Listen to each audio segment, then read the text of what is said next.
હવે આપણે શિક્ષણની ઘણી બધી વાતો કરી દીધી જે બધા કે મારે કાંઈ બહુ જાજુ કહેવાનું રહેતું નથી.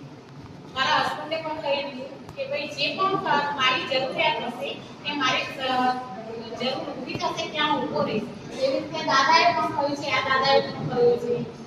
તો મારે કાંઈ વધારે કહેવાનું રહેતું નથી, પણ આ લેડીઝ છે, લેડીઝ પણ આગળ આવે આ બધા કાર્યોમાં.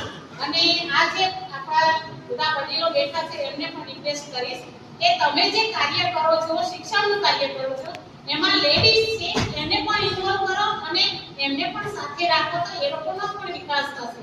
કારણ કે અત્યારે આપણે જોઈએ છે કે દરેક જગ્યાએ લેડીઝ આગળ હોય જ છે. તો આપણે શું કરવા પાછળ રહીએ? આપણો સમાજ છે તો આપણે આપણા સમાજ પાછળ ભોગ નહીં આપી, આપણે પણ આપણા સમાજ પાછળ ભોગ આપીને આપણે પણ આગળ રહીએ. તો એક બધાને વિનંતી